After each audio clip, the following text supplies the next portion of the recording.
Oui, moi tout d'abord, je ne l'ai pas fait en introduction. Merci à Mohamed Dioursou d'avoir organisé ce débat. Monsieur le Consul général, bienvenue ici à Saint-Étienne, on peut dire à Saint-Étienne, mais à Toulouse. Je crois que bon, la France, d'une manière générale, a intérêt à développer ses relations avec la Turquie. Ça ne concerne pas la communauté turque immédiatement, mais en tout cas, malgré les vicissitudes des derniers mois, bon, il y a quand même un certain nombre de coopérations qui se sont maintenues, notamment un accord sur la lutte contre le terrorisme, contre le PKK. Donc c'est au mois d'octobre. La France a fourni du matériel pour permettre à la Turquie d'accueillir des réfugiés syriens donc récemment, c'est le 3 mai. Donc on voit que malgré tout ce qui s'est passé, je crois que le Quai d'Orsay, le ministère des Affaires étrangères, a souhaité maintenir de très bons rapports. D'abord, pourquoi? Parce que la Turquie est un grand pays, qu'il y a eu une période où nous étions très très heureux d'avoir la Turquie sur le flanc sud-ouest du bloc soviétique. On n'était pas très très regardant à cette époque-là, parce qu'on était bien content que la Turquie soit dans l'OTAN et soit un pays quand même puissant sur le plan militaire. Et bon, on est quand même dans une région, à proximité d'une région très instable, et donc je pense qu'il faut qu'on renforce d'un point de vue géostratégique les coopérations avec la Turquie.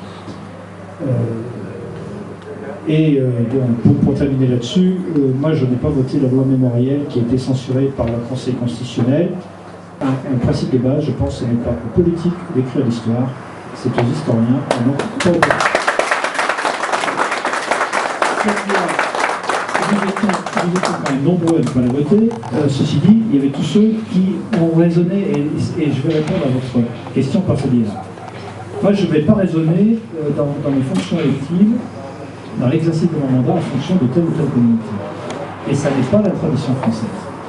Et donc, ceux qui ont voté cette loi, ils ont raisonné en fonction du nombre de membres d'une certaine communauté qui étaient très investis enfin en tout cas qui étaient très demandeurs de cette loi mémorielle. Donc je pense qu'il faut sortir de cette approche, parce que sinon on peut partir dans des drôles d'aventures et que moi je ne souhaite pas voir pour notre pays. Alors, on a beaucoup de choses en commun en réalité avec la Turquie, puisque la laïcité a été implantée assez vite en Turquie. Le vote des femmes a été autorisé bien avant la France. Il a fallu attendre la libération et le général de Gaulle pour avoir le droit de vote pour les femmes. Et donc, je crois qu'il y a des histoires un peu parallèles, bon, parfois conflictuelles aussi, dans les siècles passés, mais en tout cas, il y a une certaine approche. Ce que j'observe, c'est que pour la Turquie, et chez les migrants turcs, il y a quand même la tradition de l'école. Les gens qui sont venus ici sont allés à l'école, savent lire, écrire, compter, ce qui n'est pas le cas de toutes les vagues de migration. Et donc, je crois que ça a beaucoup facilité l'intégration en France, et en tout cas le succès sur le plan économique, sur la création d'entreprises, ce qui n'était pas forcément ouvert à toutes les vagues d'immigration. Donc, moi, je souhaite raisonner